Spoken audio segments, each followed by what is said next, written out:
you first. Oh, yes. Oh, okay. And for everybody who's just joining us, I'll be watching the chat box. So if you have any questions as Michael does his presentation, please type them in there and I'll keep track of them and then we'll ask questions at the end.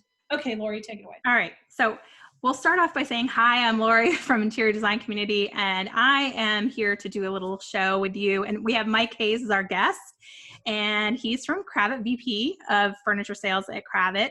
And he has a lot of great information about custom-made furniture and how to make, what that process looks like. Mike, tell us a little bit about yourself. Oh my gosh, I don't know if we have enough time for all of that. No, I've been with Kravet for about 3 years now. I've been with a number of different furniture companies. I started, oh gosh, back in the mid 90s with a company called Edward Farrell and Lewis Mittman. Started in customer service and worked my way up with them to VP. And then I was an international sales director for 2 British furniture companies, and then worked for a competitor of Kravet right before coming to Kravet, and been with Kravet as a VP of sales for Kravet about 3 years now. And I stayed at a Holiday Inn Express. So I think that will give me a little bit of a leg up on all this. I think it did. Well, I would love to hear the presentation. Why don't you just take over? And I know there's a lot of information. Everybody here, you might want a notepad. You might want to write some notes here because it's going to be a lot of information. Yeah, and one thing I want to do before I get going, and I want to thank you guys all for your time. Thank you so much for joining us. Two, you don't have to answer because I know you're all muted, but I hope everyone's safe. I hope everyone's dealing with the current status of everything. You know, we're all going to get through this, and I think we're all going to get through this by connecting. And that's kind of what this is more about. This is not a sales presentation. This is more of a learning process. I love for these things to be interactive, but it's, you know, a little bit of a challenge when we have such a large group virtually. So we'll hold your questions to the end. I would love to have your questions. There's part of the presentation I'm going to go through fairly quickly. If there are things that I don't cover in a large extent at the very beginning of the presentation in particular, just we can circle back to those questions later on. A lot of the questions that you may have at the very beginning may get answered as we go through the presentation. So thank you guys for being here.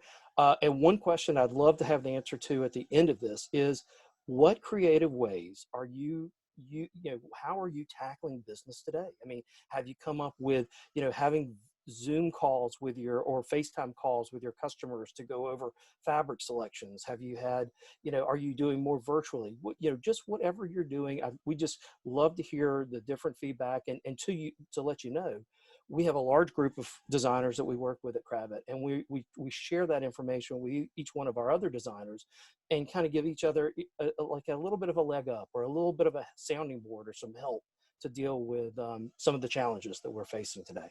So enough said, let's get into the presentation.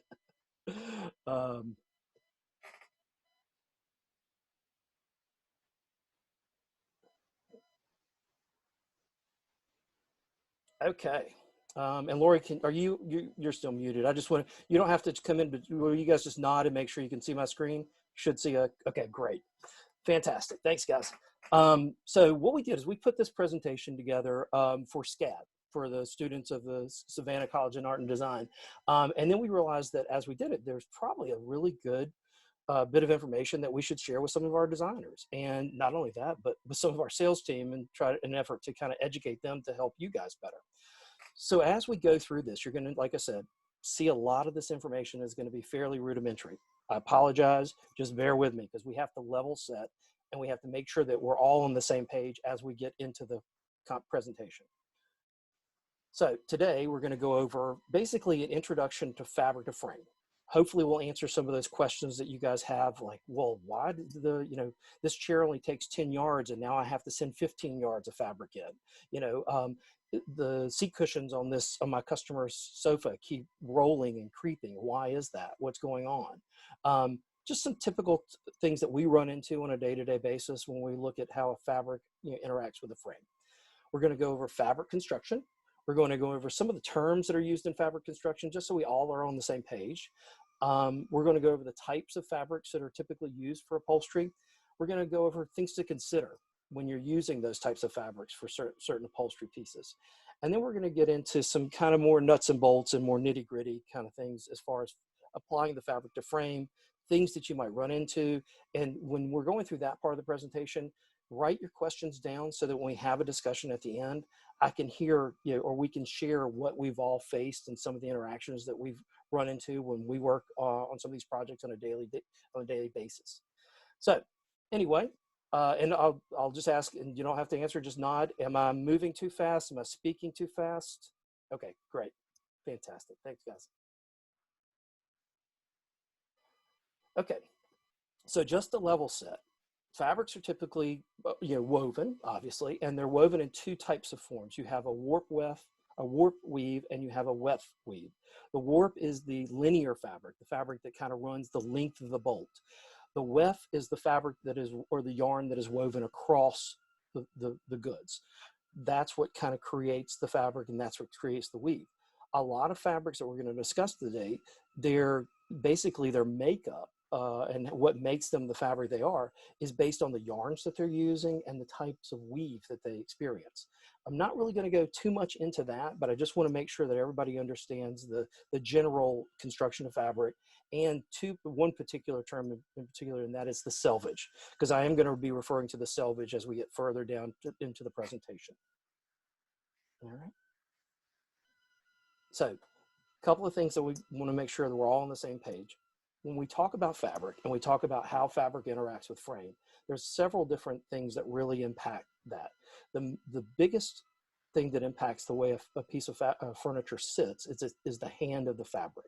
The hand of the fabric typically refers to the crispiness or the softness or the dryness or the silkiness of fabric. If it's got a soft hand, typically it upholsters very well. It's going to be soft to sit on. So that hand and the way you feel the way that fabric feels in your hand as you're touching it impacts a lot of the way the piece is going to sit. Repeat. There's a really interesting misconception among designers and among end users as far as repeat. I'll go into that a little bit later and kind of explain to the group like what we look at as far as a repeat. Strié, and that is just basically a pattern that's not a pattern. It actually is something that develops in the weave from the warp fibers and the warp yarns that are woven across the weft, and it creates a slub, or it creates a little bit of a coloration. Sometimes it's a little lighter thread, darker thread. That's the strié. So we want to make sure you see striés a lot in linens and a lot in silks. And then nap. Nap is something that really impacts upholstery, and it really makes a big difference, especially when it's not applied correctly, or when it's different. When you have a notable difference, which I'll go in and I have a photo of that that came from one of our showrooms. That it's a great example of how nap can really dictate things. So, but in essence, the nap is kind of the fuzziness of a fabric. It's kind of the pile that a fabric has. We're probably familiar with rugs and how rugs all have naps. Fabrics have naps as well. So velvets have naps, mohairs have naps. Typically those naps run in and out of the bolt, but they can run selvage to selvage. Okay, so we'll go through some of that in a little bit. Am I moving okay? All right, good. Just one. All right, so types of fabrics that we see a ton of. And we have a pretty robust furniture program. So we see a lot of different fabrics, plus obviously we're a fabric company. So most of the fabrics that we see are our fabrics being applied to our frames. Linens are typically very popular. Velvets have become very popular, especially with performance. We have a lot of performance velvets in our line now. Mohairs, we're seeing a lot of mohairs. And a lot of silks. Silks were very heavily used a couple years ago. That's kind of waned a little bit because silks are more of a traditional fabric, and we're not seeing as many traditional settings these days, but silk is still out there, and people really use silks, especially in dining chairs is where we see a lot of silks. We see a lot of mohairs in sectionals and in lounge chairs. We see a lot of velvets being used for performance. So we're seeing a really big uptake in velvets in sectionals. And linens are just kind of a bread and butter. I mean, everybody loves the softness of a linen. Linens are a little bit of a chameleon. They can be used in a formal setting. They can be used in an informal setting. And they have such a lovely soft hand that they make a great piece of upholstery. Bouclés are a little bit different. Not a lot of folks are familiar with bouclés, but boucles, and I don't know if you guys can see the thumbnails that are here on the right-hand side of the screen. My window is covering it. You can move your window around as far as the gallery view and have it up on the top of the screen if you want. But basically we've listed a couple of little thumbnails, or we've included a couple of thumbnails in the presentation to give you guys an idea of what each one of these fabrics looks like. A boucle is basically a looped fabric. It's got a lot of a kind of a carpet texture to it. It's got a pile to it. The tricky thing about a boucle sometimes is when you're welting a boucle, it can open up. And so for boucles, we kind of think about the application, think about how you're going to be using it. And sometimes it is not a bad idea to use a contrast welt. All right. Chenilles. Chenilles also have kind of an interesting texture to them as well. Chenilles can have a little bit of a nap. They can have a shading difference. They can also have, typically chenilles have a lot of stretch to them. So that's something you want to think about when you're using a chenille. It's not necessary to use a contrast welt. Chenilles typically welt very well, but if you have a chenille with a really loose weave and a lot of texture and a lot of depth to it, may not be a bad idea, just like a boucle, to use a contrast welt. Jacquards are fantastic woven fabrics. Almost every fabric that's out there is a jacquard of some sort. They upholster very well. They're very durable. But jacquards a lot of times will have a pretty strong pattern to them. They'll have a geometric pattern or some type of pattern, and there's oftentimes you have to consider, how do you want that pattern applied to the frame? How is it going to be centered on the frame? What's that going to do to the overall piece? Upholstering a chair out of a jacquard with a really big pattern like a damask is going to be very different than upholstering a sofa out of a jacquard with a really big pattern. So just some level setting there. Again, these are going to be rudimentary things, and we're going to get a little bit more in depth as we get through. Other fabrics to consider that we see a lot of are chintzes, damask, and plaids. Each one of those have some really strong features to them, and some of them have some drawbacks. Damask, again, those are typically constructed out of silk.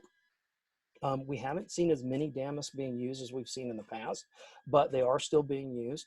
Damask, because they are silk and they usually have very large patterns, you have to kind of focus on where you want that pattern centered and how it's going to roll through the frame in a match.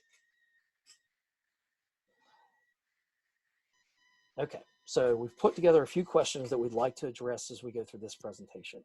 I talked a little bit about stretch. Stretch of a fabric is really crucial to the final product, how it's actually going to wear for your customer, how it's actually going to sew and upholster. So that's something to really consider is, does the fabric have stretch? Does it have too much stretch? Is the weave really loose?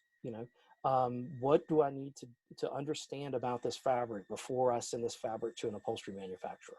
Okay. Other thing you want to think about is the crushing or the bruising, how delicate that fabric is. We see a lot of crushing and bruising with velvets, all right? Some of that is normal and some of it is unusual, or some of it's actually damage. As we go through the presentation, I'm going to give you guys a little bit of an understanding from our perspective of what we see as being normal for a velvet and what we see as being damaged. And I talked about breathability. That also relates to the weave of the fabric, but also breathability relates to how well that piece is going to sit. If the piece releases air well, it's going to have a softer seat cushion. If it doesn't release air well, then what you're going to have is, anybody who's ever used a vinyl on a piece of upholstery can understand, if there aren't breather panels or they haven't put any way for the air to release from that piece, a lot of times you can run into a situation where you sit on the piece and then you slowly drop down into the seat cushion, and that's because the air has nowhere to go. The fabric itself doesn't have any breathability. So there are a few things that you can do, that we do, to kind of eliminate that. One is putting breather panels on the piece. The other is putting grommets in the back, air grommets in the back of the boxing to allow it to breathe more. But these are things that you want to think about when you're selecting a fabric. Is it actually going to breathe? How is it going to breathe? Is it going to release air? The other thing we want to think about is how the fabric's going to wear over time. A lot of these fabrics are, 5,000 double rubs. Some of them are 200,000 double rubs. You know, the longevity and the wearability of the fabric is going to be a relationship or directly related to the breathability, the construction, and the hand. Meaning you may have a fabric that has a tremendous amount of double rubs where it will last forever. Could have a 50,000, 60,000 double rubs, but the hand of the fabric could be pretty stiff. We see that in a lot of contract fabrics where they're made for a lot of extended use, for really prolonged use, but the hand or the softness or the suppleness of the fabric is sacrificed because of the wearability. But the most important question that you need to ask is the fabric in stock? Because if you need to have the fabric back, if it has to have some type of special treatment, like a topical treatment, like any kind of flame resistance or stain resistance to it, the most important thing is whether the fabric's in stock and whether it can be treated right away. So those are just top level questions, things that we're going to kind of talk about. But the fabric in stock is one of those, like the very first question you should be asking yourself when you're looking at and selecting fabrics. All right, so now we're getting into cutting the fabric. Does everybody understand the term up the roll and railroading? You just can nod. I can see you guys, and okay, good. Very important, differentiation. We really need to understand how you want this applied. I remember one of the companies I worked for years ago, we had these things called cut tickets. And that's basically the designer would send us the fabric, and in that they would recommend, or they would let us know how they wanted the piece centered or how they wanted us to cut it, whether they wanted it up the roll or railroaded. And oftentimes we would get both of them checked. We'd get the cut ticket from the designer with them wanting it up the roll and railroaded. And that's not possible. So we've got to do one or the other. I've got a little bit of an illustration here to show the difference between up the bolt and railroading. And as we get into the presentation, I'll go into some of the things that it's not necessarily railroading sometimes railroading is not always the answer. There are certain frames where if you railroad the fabric, you may cause some issue as far as some seams or some different types of treatment that'll have to be applied to it for upholstery. And then up the bolt is not always the answer. Sometimes the patterns are going to be such that it may be easier to railroad the piece because you can cut it a little bit differently. You have a little bit better yield. Just some things to think about when you're thinking about how this fabric is actually going to be applied to the frame. A lot of times we get orders from designers where they're asking us to use our discretion. And we certainly can do that. When it's a Kravet fabric, we know that fabric backwards and forward. But when it's a COM, we really need direction from you guys. We really need to understand what your vision is and how you see this fabric being applied to frame. So if you can select whether you want it up the bolt or if you want it railroaded, but not both. If you ever have a question and you're working with one of our salespeople, and pretty much any salesperson that you're working with, talk to them, ask them about it and how the direction is going to impact the upholstery of the frame. Okay.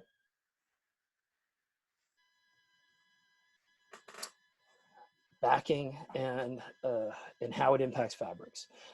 There's typically two types of backing. There's an acrylic backing or a knit backing. All right, and there's pros and cons for both. For the most part, a acrylic backing is applied to chenilles. We kind of use acrylic backing on chenilles. And does everyone understand what an acrylic backing is versus a knit backing? Yeah. Acrylic backing is a spray treatment. If you can see this top thumbnail, if you look at the back side of this fabric, you can see kind of almost a milky, kind of almost a latex type product that's on the back of the piece.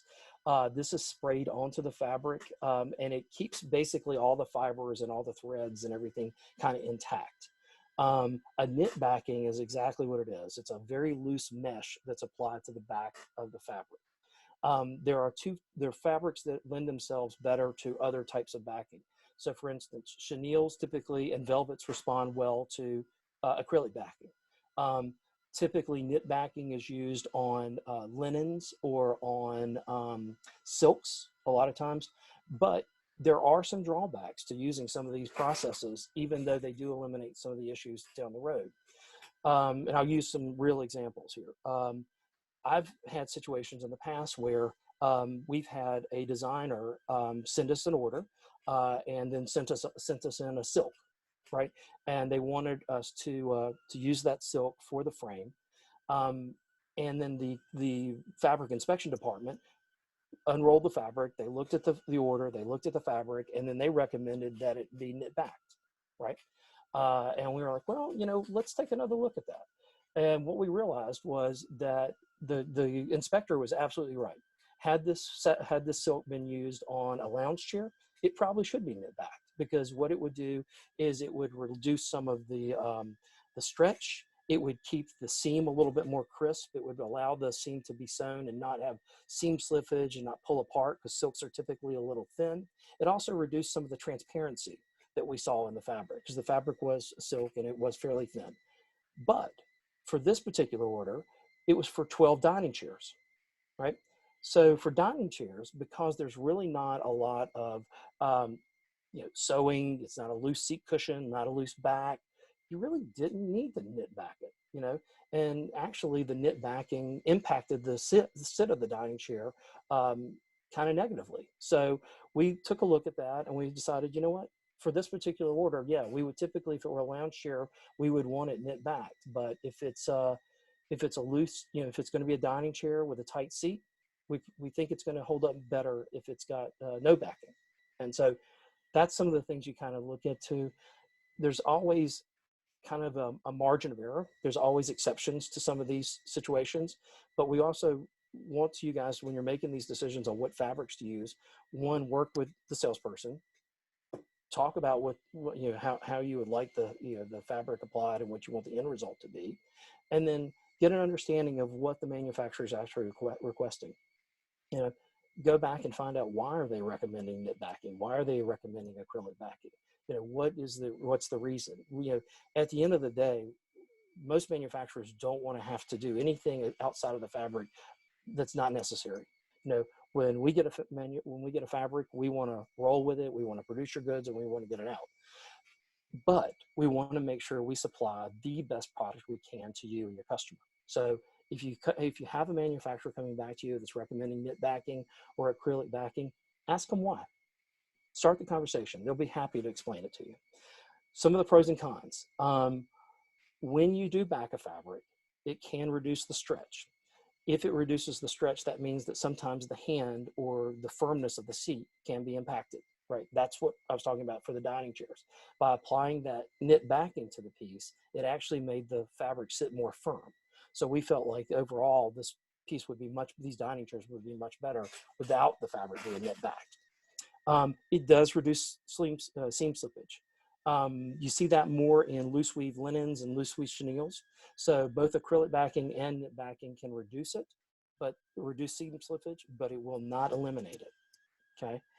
And it reduces the transparency, especially for a linen.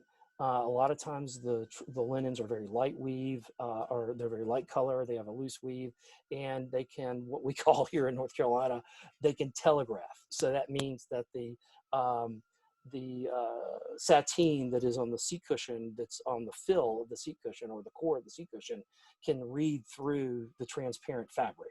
So a lot of times a knit backing can eliminate that, right? And a knit backing can reduce what's called creep. Does everybody understand what I'm talking about when I say creep of a seat cushion? Okay, so if you've ever seen a velvet or a chenille sofa, and the boxing, you can see basically where the boxing is on the piece, right, on the seat cushion, and it looks like that seat cushion, the boxing has kind of rolled over to the side, all right? That's called creep, or that's what we in North Carolina call creep, I guess I should say. And what that means is the seat cushion itself, the cover, has stretched, right? And it's stretched over time, and now it's starting to roll over the fill, all right? So that's called creeping. A lot of times the manufacturers will recommend a knit backing or an acrylic backing to reduce some of that stretch, which will in turn reduce some of the creep on the seat cushions down the road, all right? So And I should preference this, that I'm going to probably throw out a lot of local North Carolina upholstery terms out there. So just bear with me. And if there's anything, just write a note down and say, hey, what the heck is creep? I'll be happy to explain it later. So some of the cons on both knit backing and acrylic backing: it can reduce stretch, it can reduce some of the creeping, but it doesn't eliminate it. Okay, if it's a loose chenille, if it's a soft chenille, if it's a linen, it's going to stretch. Whether it's got an acrylic backing or a knit backing, it's just going to stretch over time. That's just the nature of the beast. A knit back, sometimes, especially when it's applied to a fabric with a strié or a slub in it, it can distort the strié sometimes, meaning that if the strié runs selvage to selvage, right, and it's running basically perpendicular to the selvage, and the knit backing is not applied correctly, right, you can see the strié kind of go off grain a little bit, right? Once that knit backing is applied, it's kind of locked in. The strié is kind of locked in.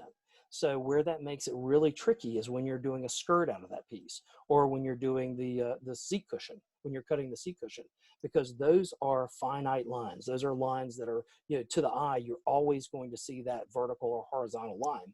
If the grain is off a quarter of an inch or a half an inch, it's not going to look like it was cut straight, even when it was. So something to consider when you're applying knit backing to some of these pieces. And when using a knit backing or an acrylic backing on a chintz or a toile de jouy or a silk, you can see a watermark. Sometimes it can impact the coloration and the look of the fabric. So just things to consider. All right, we're good? Okay. Cutting the fabric.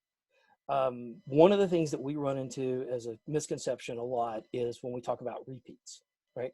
Most designers and most end users even, or heck, a lot of our salespeople will think that the repeat, when we talk about fabric repeat, that we're talking about, and I forgive my rudimentary skills in PowerPoint, but I did this as a way to illustrate, fabrics. So this little gray rectangle represents a piece of fabric. The bolt of this piece would be at the top of the screen, and then the end of the roll would be at the bottom of the screen where it says center repeat. The selvage is on the left and on the right, and in the center you have two blue ellipses which represent the pattern. All right. A lot of our salespeople and a lot of our designers will think that when we ask about a pattern repeat, they're talking about the width of the pattern. So from the top of the pattern to the bottom of the pattern. That's not what we're really asking. What we're asking is the repeat from one part of the pattern, right, to the exact same part of the next pattern. That's your repeat, okay? It's not the size of the pattern. It's the moment where it repeats again in the fabric, right? The same when you're talking about side-to-side repeats, okay? So you've got a center repeat here, and at the bottom, you've got a side-to-side repeat, right? There again, the repeat is not from the left side, whoops, whoa, there you go.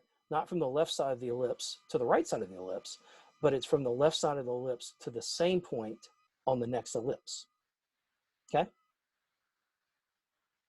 Everybody clear on where you see repeats and center side-by-sides? Okay, now it starts getting a little bit more complicated when we start talking about 5 stars and half drops. Everybody familiar with a 5-star or half drop, or know what that means? Okay. Basically, a half drop is when you have a repeat of a pattern, right? And then another pattern or the same pattern picks up again on the other side of the selvage, right? The repeat in this situation would actually be twofold. One, it would be from the top ellipse here, right, to the same point at the top ellipse, or I'm sorry, at the bottom ellipse, right? But then you also, which would be your vertical repeat, right? But you also have a horizontal repeat, right? Which would be the repeat from this ellipse, if you can imagine another ellipse that would pick up, that would pick up again here, where those repeat as far as the selvage, okay? Why is that important? Okay, it's really kind of hard to tell when you're looking at these little blue ellipses, but if you could imagine this being a tree of life, right? and imagine a vine running through this, right? And sometimes you have one pattern, like a pagoda or like maybe a certain floral, and it picks up here. But then the next pattern, it could pick up here again, could be the exact same pattern, or it could be another pattern. You know, the same pattern may not pick up again until the bottom, right? All of those patterns have to be matched, okay? When you go to a cutter and you ask a cutter to cut a fabric, they're upholstery cutter, a cutter who's cutting fabric for upholstery furniture. It is so in their nature to find a repeat and to see the repeat that it is almost impossible for them to not see it and not use the repeats the way the patterns go. When I was at Farrell and Mittman, I spent about, I spent about 2 or 3 or about a year on the cutting table with each one of our cutters. And then I would spend, 4 years at least trying to understand pattern placement and how patterns, repeated. Farrell was an interesting animal because at the time when I was there, everything was almost COM. So we got everything with COM, and we got a lot of different fabrics. So no fabric was ever, we never saw the same fabric. And we would get some really amazing fabrics. We would get a lot of Fortuny fabrics that were, $1,500 to $2,000 a yard. So it was very important that we were precise when we were cutting, right? So when we talk about yields and how much a fabric takes to or how much fabric it takes to upholster a piece, the half drops and the 5-star, which I haven't really explained a 5-star just yet because I'm gonna have to move. Okay, here we go. So a 5-star is basically this either the same pattern or a different pattern that repeats at 5 different points on the roll. So there again, the top of the screen is the bolt, the right and the left are the selvage. Okay, so you could easily have, which is what I'm kind of showing down here at the bottom. This particular fabric is a 5-star here.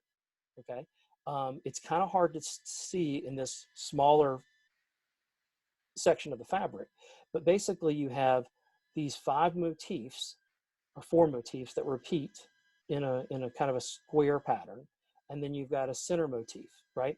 The other thing it picks up again, if we had a larger cross section of this fabric, you would see that there's another kind of 5-star on this as well, where you've got this kind of holly or this floral motif that's in the center, and then it picks up again. It's kind of off the screen here, but it would pick up at 5 different points on this fabric if we had a larger view of it. And here again, you got to bear with me. When I do this presentation in person, I have a large piece of fabric, so it's a lot easier to kind of illustrate this. But with what we're doing virtually, I'm hoping you guys can see it. 5-stars are really kind of tricky. Sometimes it actually can be easier to cut and upholster a chair or a sofa out of a 5-star fabric because you can pick up, depending on the size of your cuts, you can pick up some of your repeats for different cuts. So I'll use my cursor as an illustration here. So let's say we were cutting a lounge chair, and a lounge chair, it has a loose back and a loose seat cushion. You could cut your loose back and out of the center, right?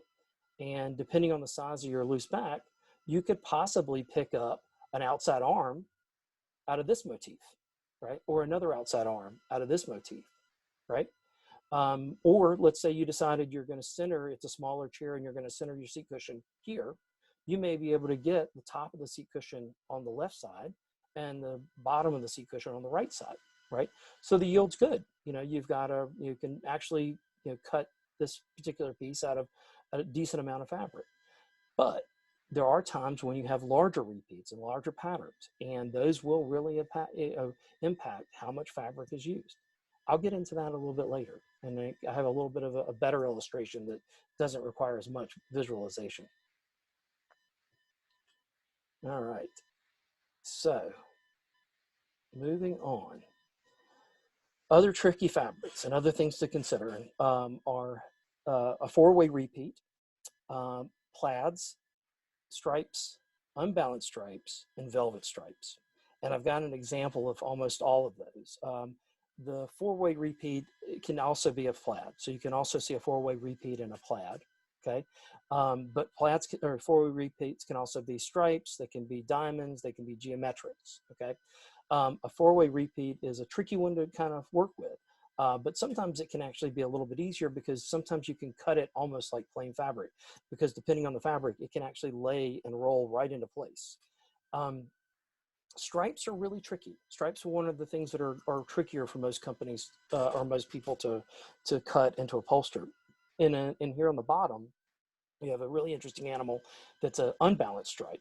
So to give you the illustration between the difference between a balanced stripe and unbalanced stripe, if you can follow my cursor, you see this stripe here at the top of the screen.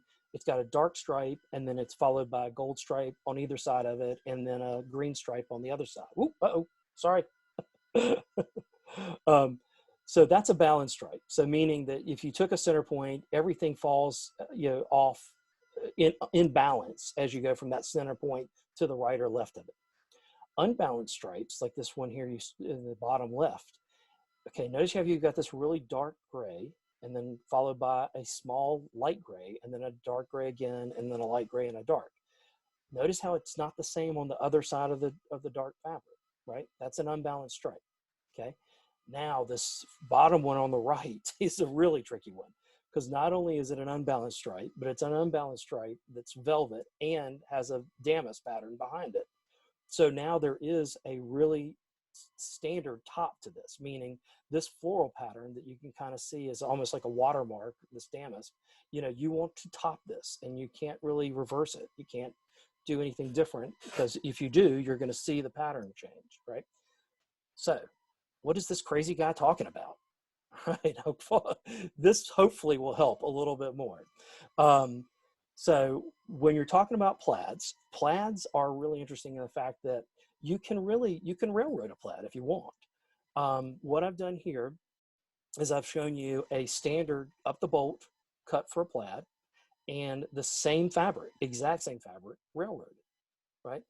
So typically what you want to do with a plaid is you want to center on whatever you think is the dominant stripe, or center in the middle of what you think are dominant stripes, okay?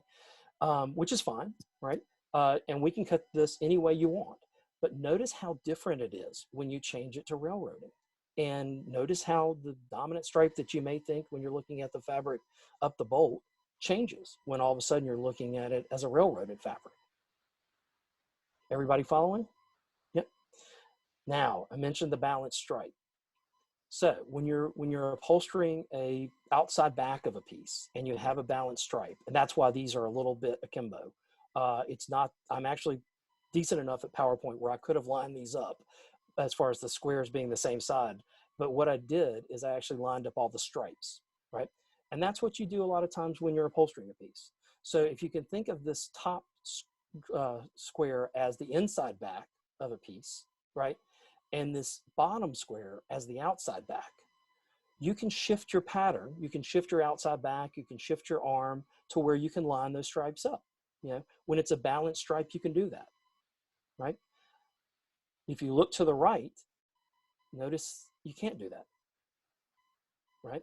Because when you flip it or you go to upholster it, it doesn't line up anymore, right? So a lot of times we'll get a call from a designer, or their end user gets a piece and they'll say, oh, they didn't line the stripes up. Why didn't they line the stripes up? You can't. It's not balanced. So what we do most of the time is we line up the most dominant stripe, and we do the best we can to line these stripes up. And so when you visually see the piece, it's not as off-putting. But to actually be able to line these two pieces up, it's difficult, especially when you have a curved frame. Now when you have a curved frame, you can line up on both of these fabrics. You can line up the center points, right? So you can line up the center of the inside back to the center of the outside back. But if the frame is curved, the frame, the inside back and the outside back are going to curve at different ratios, right? So those stripes, as this frame curves, they're going to fall off and they're not going to match. Okay. And I talk about this really difficult animal here on the bottom. Okay. So what I've done is on the left-hand side is the fabric as you would upholster it with a top end, because this particular damask pattern runs into the bolt. And then I flipped it on the right-hand tile to show you like what you would typically do to match up a stripe if you could. But the motif flips.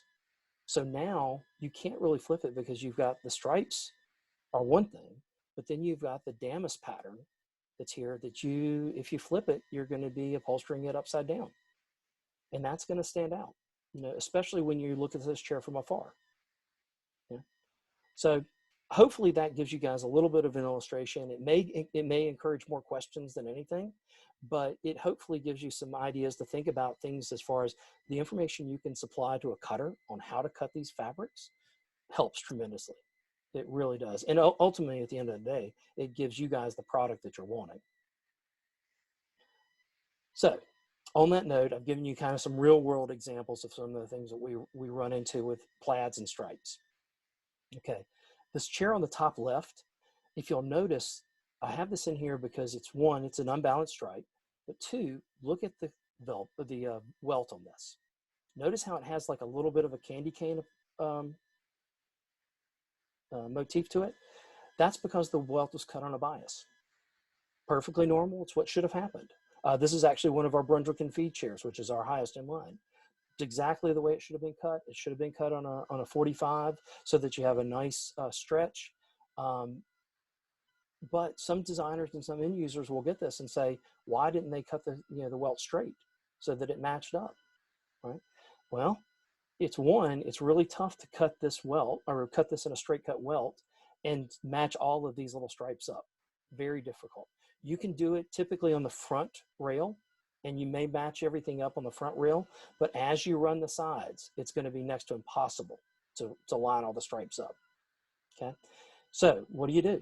If you look at this chair in the center, there again, it's an unbalanced stripe. Notice you've got this gold stripe in the center, and then a green and a burgundy stripe on the left and right of it, right?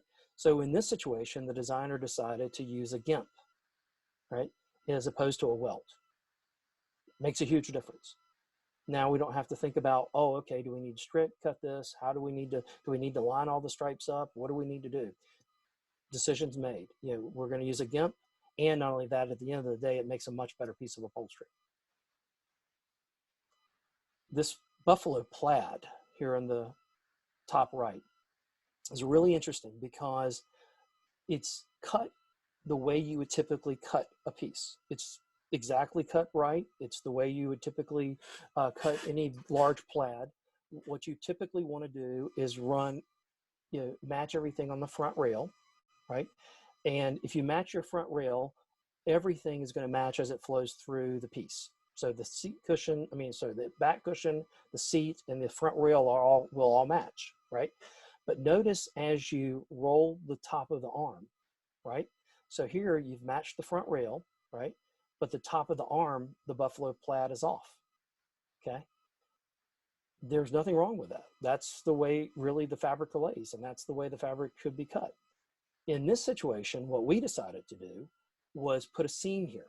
So I can't zoom in any more than I have, but if you can see where my cursor is, there's a little bit of a seam.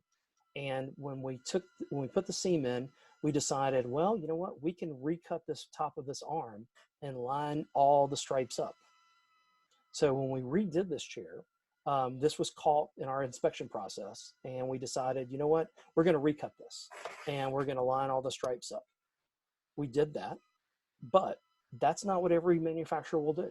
And even if a manufacturer sends you a chair and it's upholstered this way, quote unquote, technically they didn't upholster it incorrectly. They followed their flow match. A lot of times we'll get, I'm moving on to the bottom left here, we'll get a designer or an end user call us and say, oh my God, I can't believe that you guys didn't line these stripes up. If you look at this green sofa on the very bottom left-hand part of the screen, we'll have somebody say, oh, this is just really a bad job as far as upholstery. What's happened in some of these situations is either the receiver or the delivery company has delivered the piece into the home. They probably unpacked it and deluxed it prior to bringing it into the home.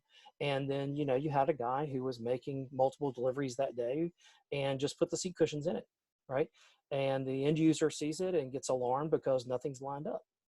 Well, if you'll notice, it actually is all cut right. It's just this seat cushion is upside down, right? And these back pillows are not placed correctly. There's 4 backs on this one seat.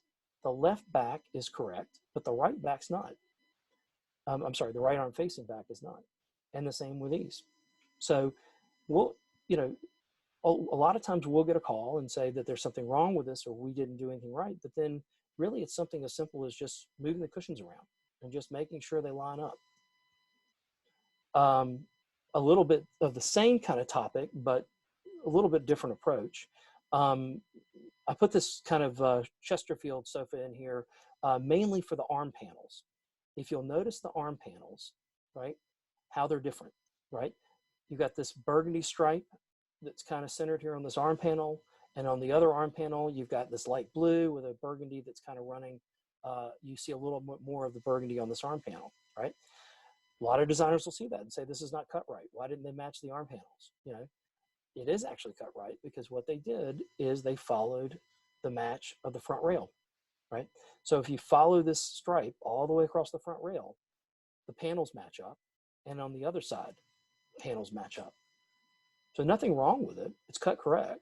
But if the designer prefers to have the frame have symmetry on the panels between the right and the left arm, we can certainly do that. We can change the panels to where they match, but they're not going to match on the front rail. All right. So talk a lot about matching. And there's really two types of matching. There's flow matching and there's four-way matching. Okay. Flow matching is when you center on this chair on the very top right of the screen is a flow match piece. So it's centered here on the inside back, and then the flow of the pattern, this particular kind of tree of life, flows through the piece, goes through the top of the seat cushion, into the boxing, into the front rail, right? But it doesn't match as you roll through the arm panel, and it doesn't match as you roll to the outside, right?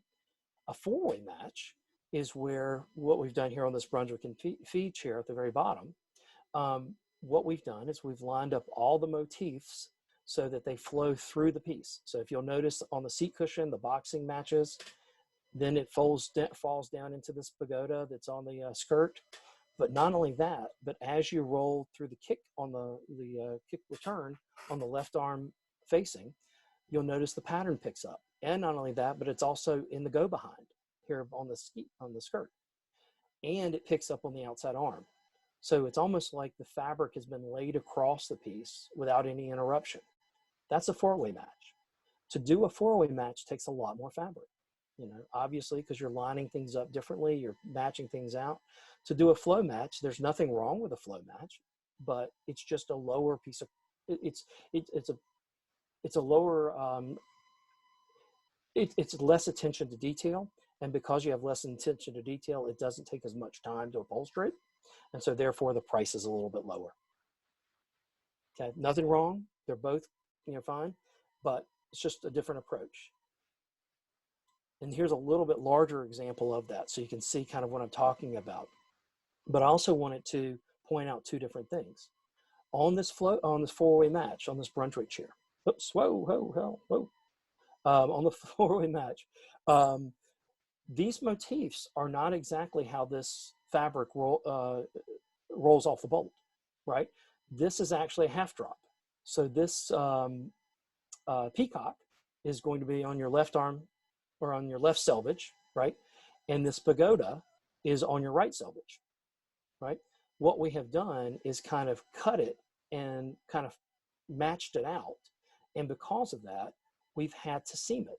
So if you look at the inside back here, and you look at the front of the seat cushion and the front of the skirt, you can see the seams, all right?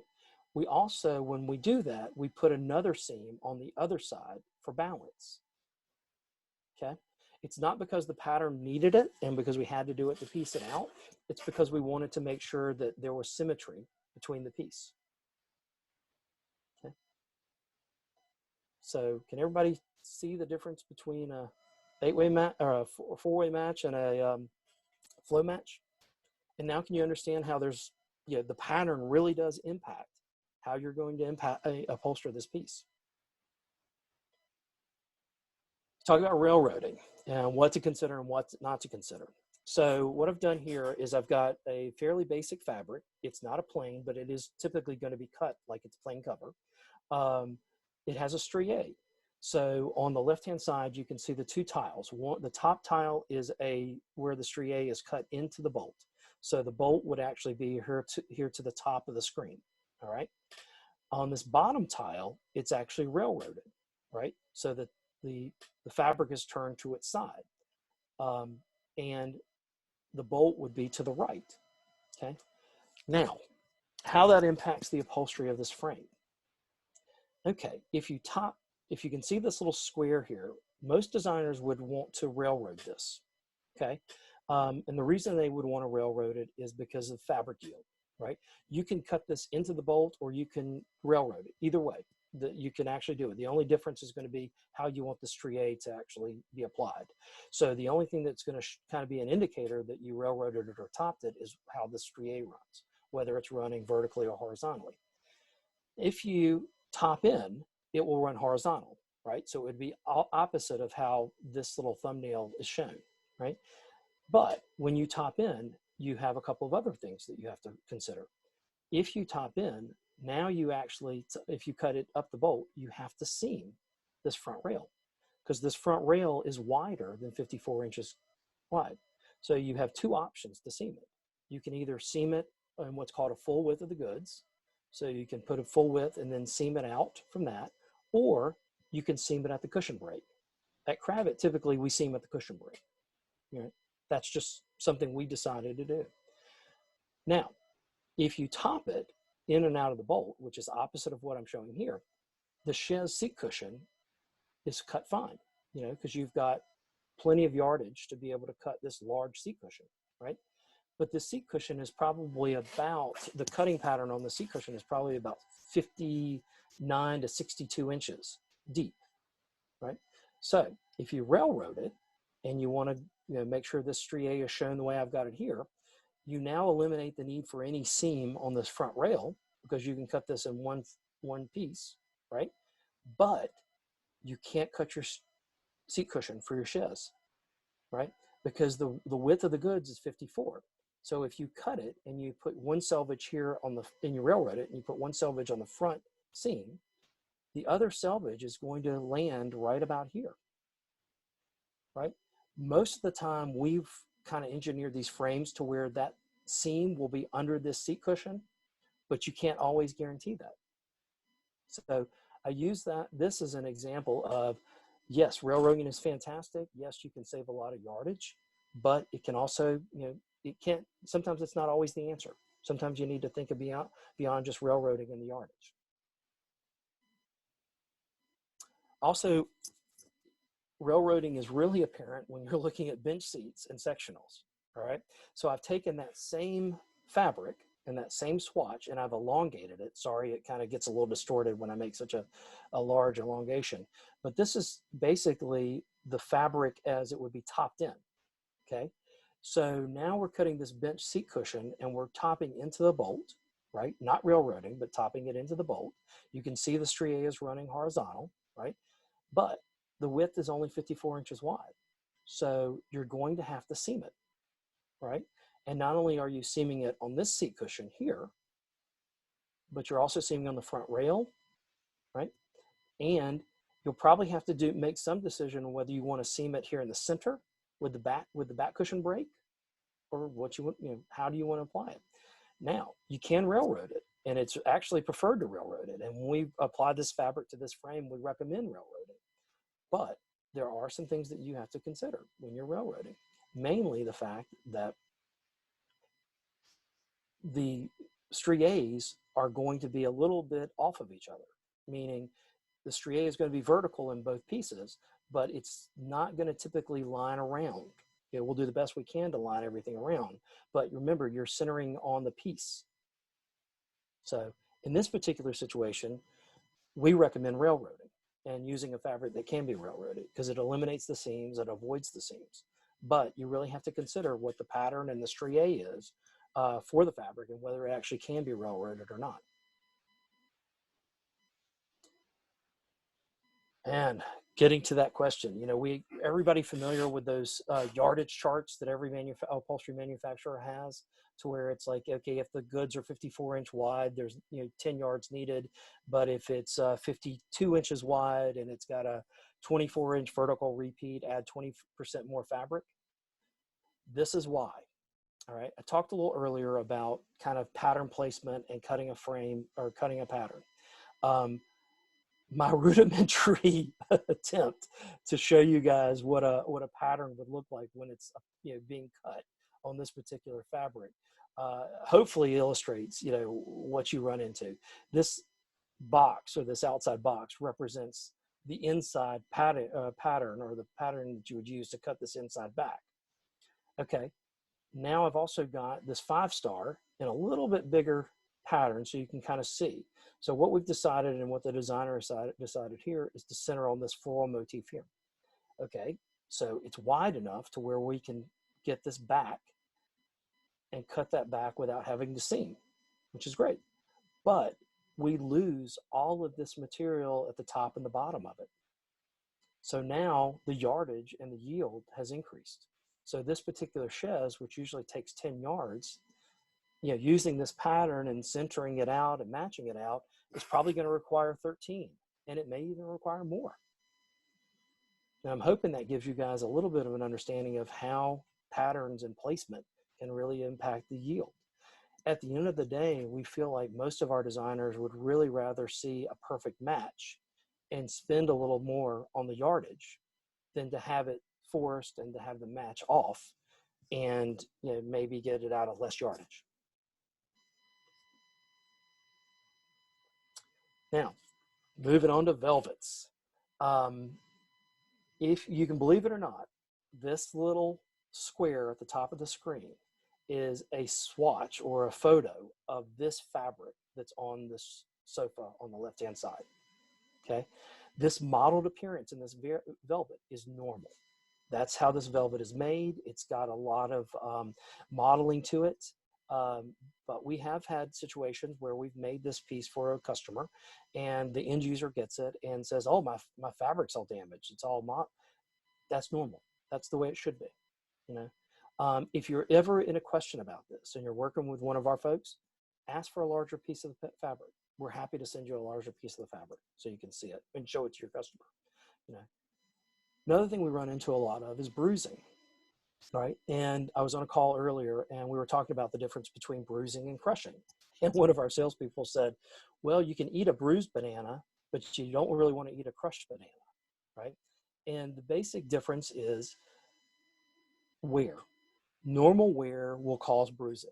Right.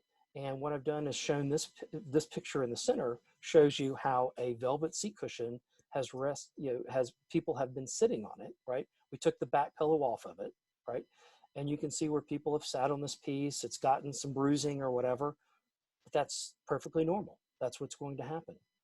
Velvets are, we buy this furniture to live in it, and some of the furniture, some of the fabrics react to use.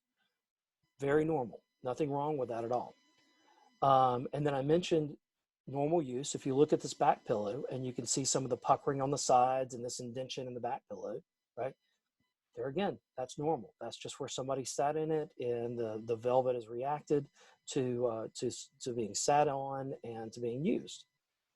I also talked earlier about the importance of nap and making sure the nap is running in the right direction. This seat cushion looks a little weird, doesn't it? Nothing wrong with it at all, other than it's upside down. This boxing is upside down. So the nap on this particular velvet is so strong that it causes that difference of a shading, or that much shading difference when the cushion's upside down. In this situation, this was on our showroom floor, and all we had to do was just flip the seat cushion. But it's one of those things, when I walked into the showroom, I'm like, that seat cushion's upside down. And the salesperson was like, "Oh, how do you know?" And I'm like, "Well, look at the boxing and how different the shading is." And they're like, "Oh, okay." And so we just flipped the seat cushion. But I put this photo on here because we do get a lot of situations where a customer has flipped their seat cushions, or the delivery company has brought everything in and put the seat cushion in, and the customer calls the designer and says, oh, the fabrics don't match. They're different colors. Why is this different? Very simple fix. Just flip the seat cushion. Now we talk about crushed or bruising or non-normal wear. Can everybody see the difference between these photos and the photos I just showed you? Notice how it's very distinctive on where something has been laid on the piece or where something has rubbed the piece, right? In this particular chair, it's the frame. The back of this frame is rubbing this velvet, and it's causing those marks, all right?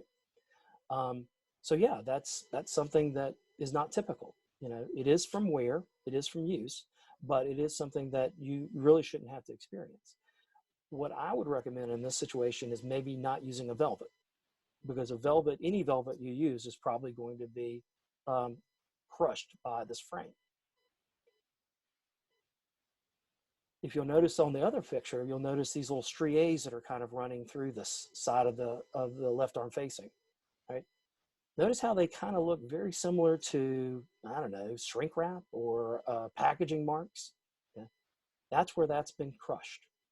This piece has been, somebody shrunk wrapped this piece to a tray, and they didn't put a protective blanket. When we pack our frames with velvets, actually with all frames, we put a protective blanket, a real thin protective blanket over the piece, and then we shrink it to the tray.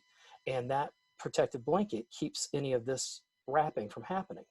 In this particular situation, what happened is the delivery company unpacked the piece and then loaded it onto a truck with a number of other pieces, either being delivered to the job or being delivered somewhere else. And this particular piece rode up against something else, right? And it caused these crush marks, right? There again, it's a fix. None of this, I mean, all these things can be repaired, but in this situation, the piece was not upholstered wrong, and the fabric was not defective. It just got crushed during shipping. All right, talk about welt and the impact of welt. So I mentioned a little bit earlier about different things as far as different fabrics that should be contrast welt and should be self-welted. Linens are great to self-welt. Most fabrics are great to self-welt. The things that get a little tricky with self-welting are things that have any type of major pile to them, right? And the reason for that is I've got these little indicators here, these arrows that show how a bias welt and a straight cut welt are cut. So the top screen, or this top rectangle, represents a fabric. The bolt in this situation would be on the right-hand side. The top of the screen would be one of the selvages, and the bottom of the screen would be another selvage, right? And then we're doing what's a 45 or a full bias welt, right? When you cut a welt and you cut a mohair or you cut a velvet, and you go to sew that velvet, the pile of that particular piece can open up, right?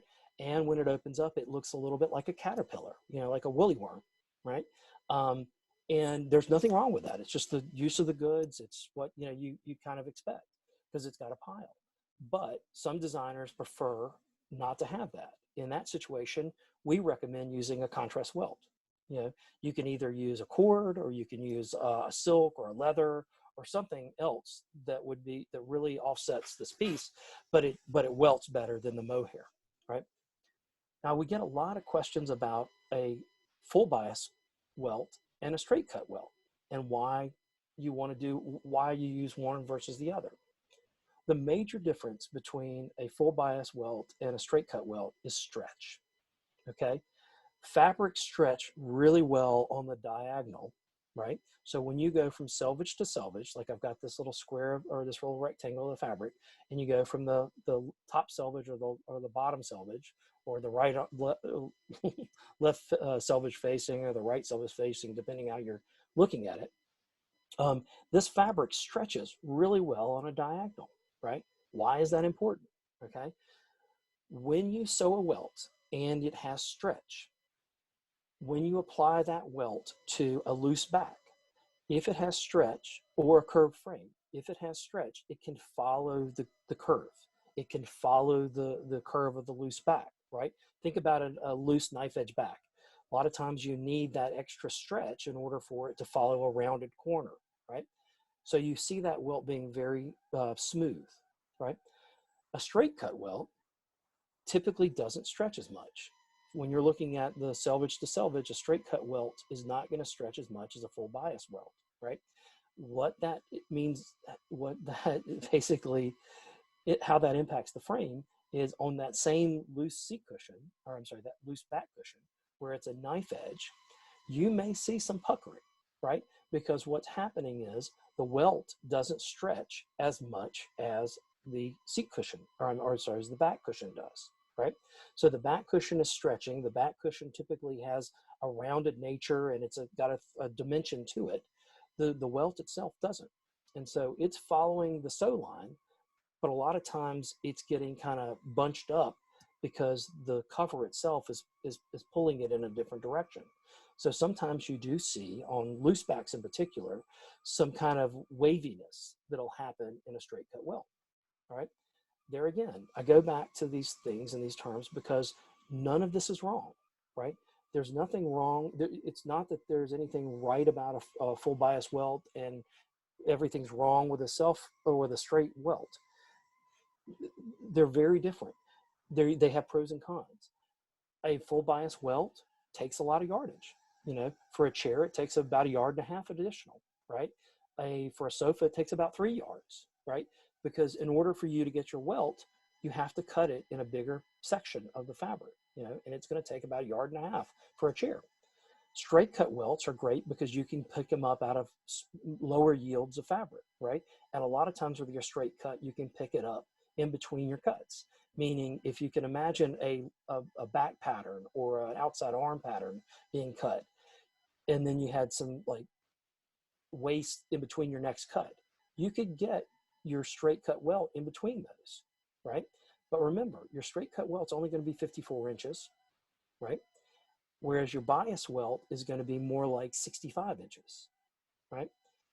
And your straight cut welt, you're going to cut the amount of yardage you need. So if you're running into a situation where you've got a chair that takes 10 yards of fabric and you only have 10 yards of fabric, and that's all, or you only have 9 yards of fabric, you could look at maybe doing a straight cut welt versus a bias welt just to cut down the amount of yield that you're going to need. All right. On a bias welt, you're going to get the stretch, and you're going to get a lot of adaptability and the ability for it to kind of follow the frame. But you're going to have to use more fabric.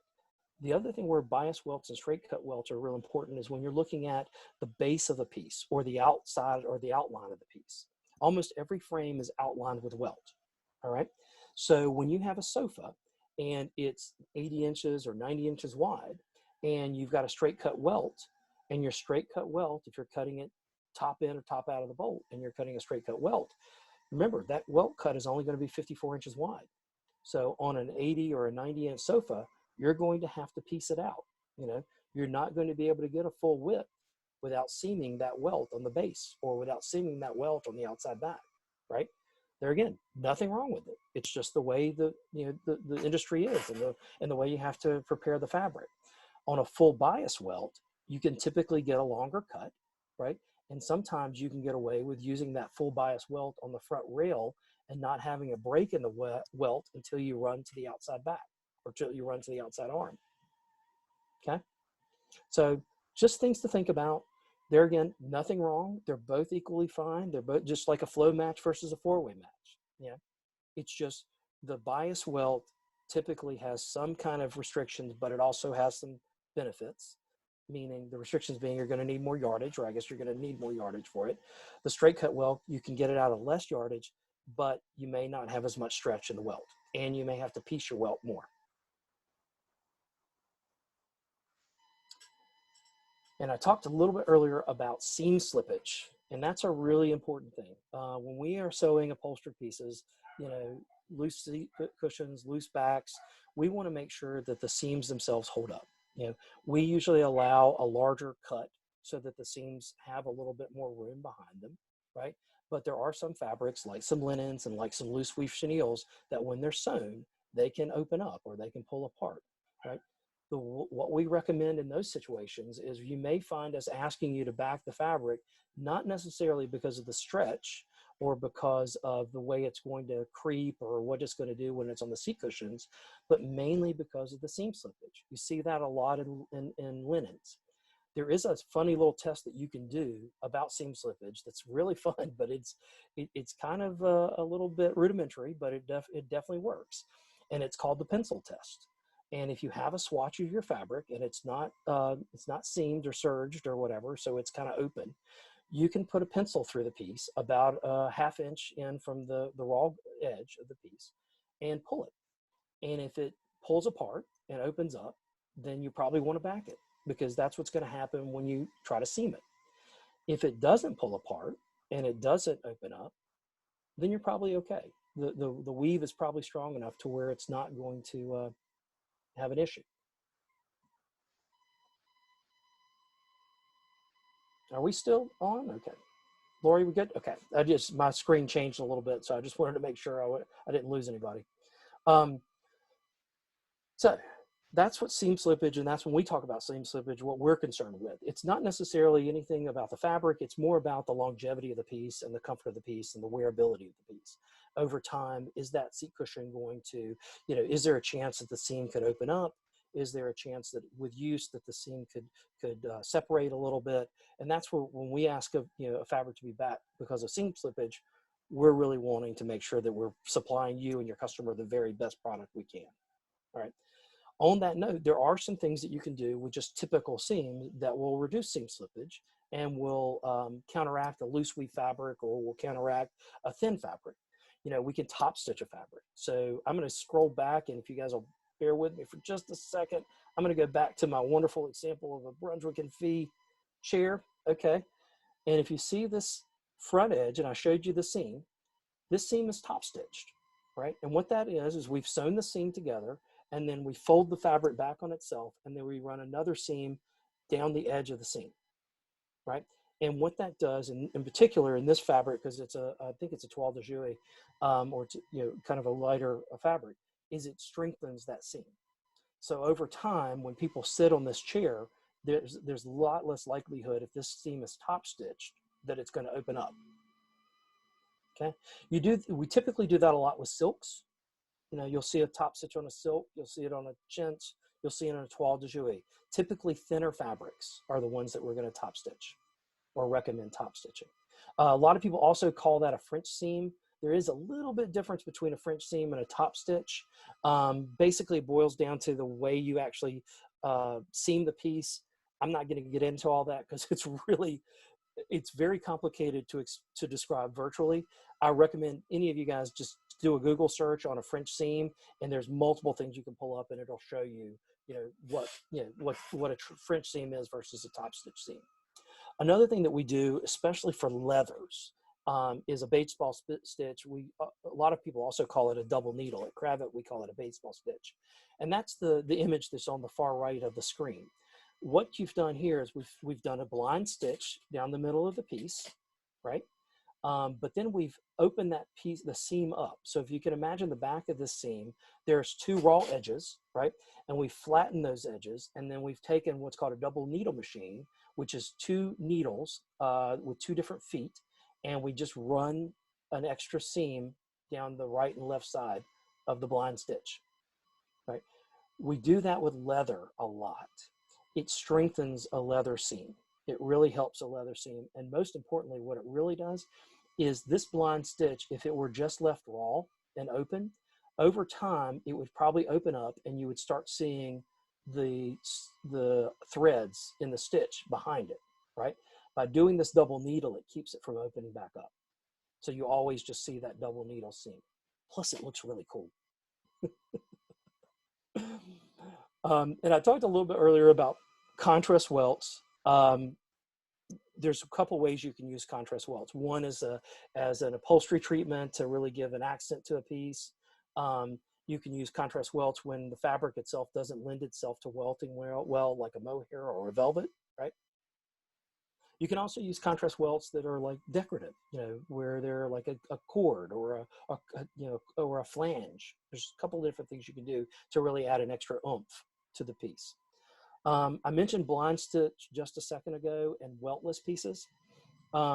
Weltless pieces, we do it on a lot of our contemporary pieces, because typically contemporary pieces and modern pieces want more of they lend themselves to a cleaner line, and a welt has a tendency to break up a line and give the piece more of a traditional look. So what you'll see for us on a lot of our pieces, like the Carl and the Jazz and a couple of other things, we'll do those pieces weltless. And there's no benefit or downside on it other than it's just a blind stitch that you know, either we'll double needle if it's leather, or we'll double needle if it's vinyl. And typically when we double needle in a leather or a vinyl, we use a thread that is almost the same color as the fabric, so that it kind of hides a little bit. It's not as much, it doesn't stand out as much as what you're seeing here. So, all right.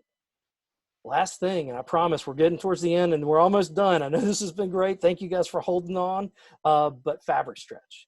Talked a little bit about it, talked about what it has a huge impact on the outcome of a frame and how frames actually upholster, how they wear, and how they look over time.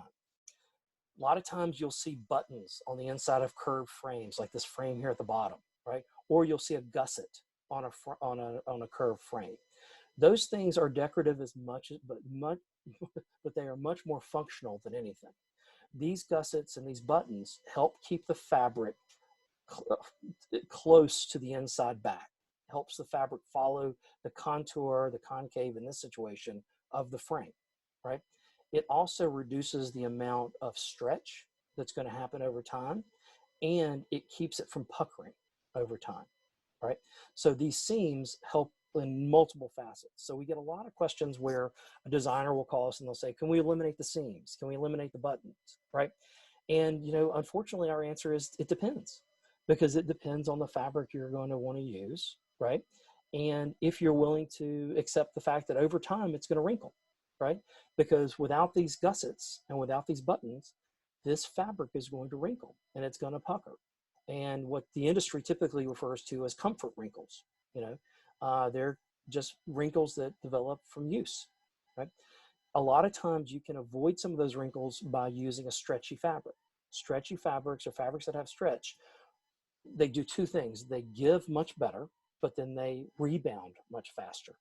So in this particular chair that I've got here, where it's got a leather on it and you've got the two gussets, over time, this leather will probably get an indentation here in the back from the user sitting in it, right? If the fabric had more stretch, like or maybe a soft chenille or something like that, it would bounce back and you wouldn't see that dimpling, right? The buttons will eliminate that as well. So you'll see a lot of pieces that'll have buttons, or, you know, sometimes we'll contact you and say, okay, with this fabric and this frame, we recommend either buttoning or putting buttons in it, or tufting it, or maybe putting some type of gusset in it. You know, the reason for that is we want to make sure you and your customer are happy with this product. And we know that over time, this piece is going to perform much better if it has some kind of button or some kind of gusset that's going to allow it to follow the contour of the frame. Lastly, this Pompidou sofa that's on the bottom left.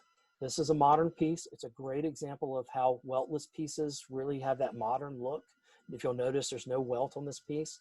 But if you also notice, this is a single bench seat, right? Over time, and it's a tight seat. Over time, no matter what fabric you put on this, it is going to pucker. You know, it's going to pucker from somebody sitting in it. It's going to pucker from somebody laying in it. Stretchier fabrics will reduce that and will keep it from happening as frequently. But over time, it's going to happen. And so I point this out in this situation so you guys understand that a lot of times when you're using a bench seat, especially a tight bench seat, there are some trade-offs. And there are some things that you need to make sure that you and your customer are aware of that are going to happen over time. And we've given you guys a wonderful upholstery checklist. And hopefully this will lead you guys into asking some questions of your customer, of yourself, or of the salesperson as you're selecting frames. Yeah. Does the fabric have a loose weave? Does the fabric stretch? If so, maybe I need to consider backing it. Maybe I need to talk to the salesperson or the manufacturer about whether the piece needs to be backed. You know, does the fabric allow air to flow freely? Does it breathe? You know, if you ever run into a situation where you've got a seat cushion and you've got in a frame that's in the home, and all of a sudden you feel like the seat cushion is sitting firm, you just got it delivered, it's sitting firmer than you remember it sitting in the showroom. Two things happen in that situation. Remember, especially, and I can only speak from the Kravet perspective, our showroom samples are on our floors for a couple of months, you know, and they get a lot of use, you know, not necessarily abuse, but use. You know, people send in them, people test them out, people try them out. In doing that, over time, the fabrics loosen and they stretch and they get more supple, okay? There are times when you can pick a fabric that's the same fabric that we have on one of our showroom floors and have it applied to a frame, get it home or get it to the customer's home, and it sits firmer than you remember, okay? Neat little trick you can do in that situation. First off, most of the time it's because the fabric's brand new and it just hasn't relaxed. So you could give it a couple of weeks, let it let it breathe a little bit, let it, you know, settle in a little bit and see if it relaxes, okay? That's the first thing I would recommend.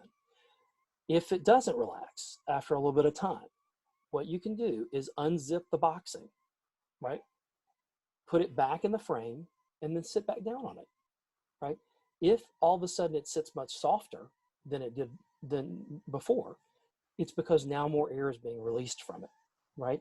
And if you like the way it's sitting now, what we can do is go back in and have either a breather panel added, or we can have air grommets added.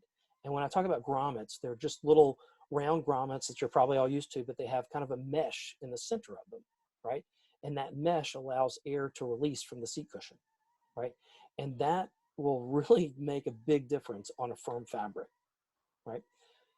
Also remember that some of our performance fabrics, because of the performance, and not just ours, but all performance fabrics, because of the performance treatment and the treatments that are applied to each one of the yarns or to the face of the fabric, to make them stain resistant or to make them cleanable, a lot of times the weave tightens a little bit, and so they don't allow as much air to escape, right?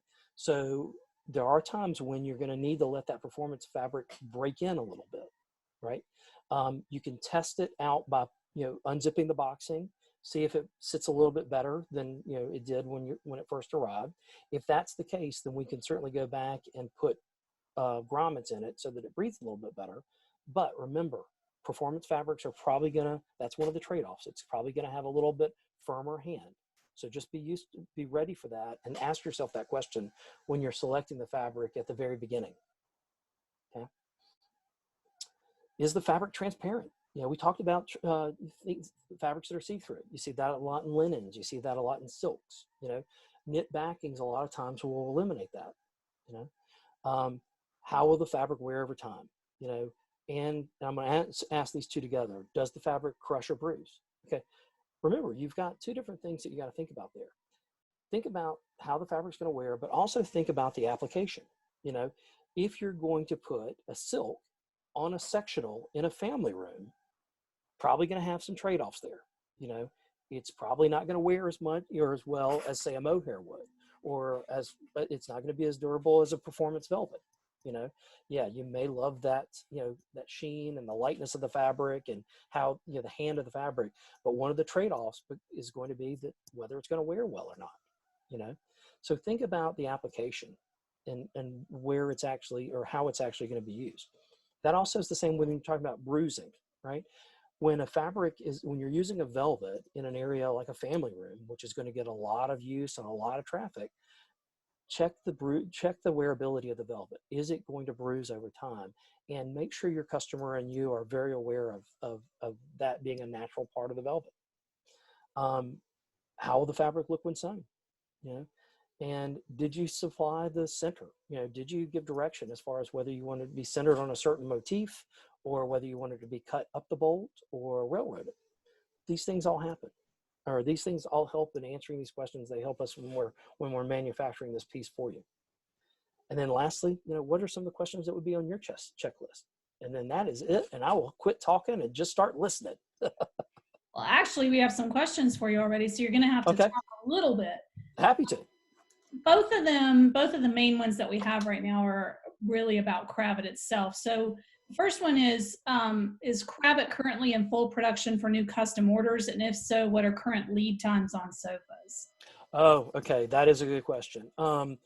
We are, like everyone else, impacted by COVID-19.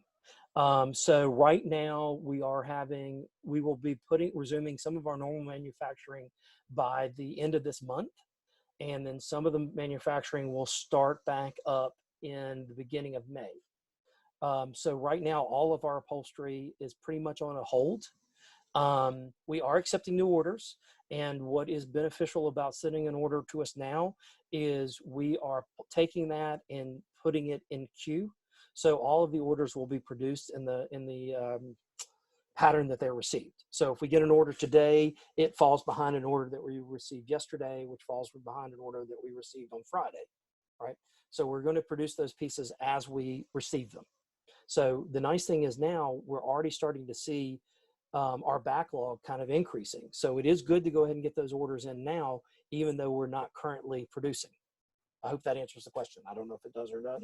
Well, and then what about on the fabric side too? That was another follow-up question. How are things going at Kravet on the fabric side as far as production?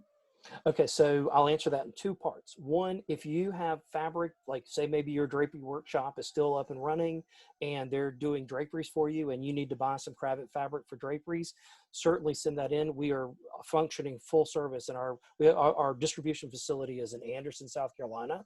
And right now, because we are doing some manufacturing for the medical community, we are operating on an exemption. So we can actually pull and select and send fabrics out. So that's for fabrics that are going to go out to, say, an outside workshop, or maybe you're sending it to yourself and you're making something out of for yourself at home. For fabrics that are being selected for our furniture, what we are doing is cutting and holding that fabric at our facility in Anderson, right? And we are logging that fabric in the order which we are receiving the order. So, just like with the upholstery side of it, if you place an order now, it falls behind an order that was placed yesterday. Same with the fabric. If you place an order for one of our furniture or one of our pieces of furniture and you're using our fabric on it, we place it in queue with other orders that we received yesterday. If you're placing an order with us and you're using a COM, we're sending all of those fabrics to our Anderson distribution facility, and it's logged in the queue just like our fabrics. So it holds the same place. The only exception on the COM that I will recommend is if you are sending a COM and it needs backing, or you have a question about it needing backing, you're welcome to contact me. I'm happy to set up a FaceTime call and we can look at that fabric and figure out whether it needs to be backed or not. I can't guarantee you that when we go to manufacture that piece that our cutter or our sewer may say, oh, wait a second, because of this application, we probably want to have it backed. But I think I can be about 90% accurate, 95% accurate if you want to set something like that up. Okay, great. We'll have you put your email address in the chat box there when you get a minute. Okay. And Austin, did that answer your question? Yep. So those are all the questions, except I think Lori had one that she was curious about. Which one is more common, railroad or up the roll? Railroad without a doubt. But it obviously depends on the pattern. Like with some of those 5-star patterns that I showed you guys, and some of those like larger Brunswick and Fee patterns, those are always going to be running in and out of the bolt, right? So, but railroading is almost always more popular. Okay, great. Any more questions from you, Miss Lori? I actually had a thought while you were doing this because it was so much information. It was so great. And I think that there are lots of different audiences that I'm going to be sending this to afterwards. We have a whole list of design schools. We have a whole list of sort of new in business designers who are going to just eat this up. But I was also wondering if you might want to, if Kravet would be interested in sitting down with us again and talking a little bit. You do so much business with designers. It just sort of led me into a thought of maybe we could start talking a little bit about, just from a manufacturer standpoint, what trends you have seen over the last year, and what designers should be looking at when they're back running, who was buying what. If there are certain areas where some, products are more popular, and, just what they can just be educated about in their area to, increase their business, increase their knowledge of the fabrics that are really selling. I'm happy to do whatever. I mean, we are, at Kravet, we are interwoven with the design community. We're a 100-year-old company. Our business has always been interior design. It will always be interior design. We want to, support you guys. We want to work with you guys. So I would answer that in twofold. One, I'm certainly open at any time. Just I'll put my email in the chat box and you guys can email me. But I also encourage you to work with your local Kravet rep. Either whether it's a road rep or your showroom. Our showrooms are still up and running, even though we're closed, and most of the design centers are closed right now. All of our showroom managers are working from home. We've all given them virtual access. We have now set up what we call resource centers in certain parts of the country. So we've got one in Arlington Heights. So our Arlington Heights showroom in Illinois is a resource center. So not only can you guys, but all of our sales folks will call in and have them scheme fabrics, send memos, do whatever they need to do, and kind of almost give you guys a virtual showroom experience from afar. So you're welcome to reach out to any of our Kravet reps. If you have a Kravet rep that you're used to working with, whether it's a showroom representative or a road representative, reach out to them and they will be happy to give you any information and help you any way they can. That's awesome. Thank you so much. Oh, Michael, this has been so great. We're so psyched. We're just going to sort of end the show here because it's such great information. And this will be on YouTube later. Make sure you subscribe because we're going to have more and more videos. Next week, we're going to be talking about web design, and we have Ross Dunn coming to talk about websites, all about designing your websites, SEO, everything you want to know. So make sure you come back here and make sure you subscribe, and definitely get in touch with Kravet if you need anything furniture to fabric. Thank you. Bye. All right. Thank you guys for your time. Bye-bye. All right. Thank you. All right. Okay. I'm going to add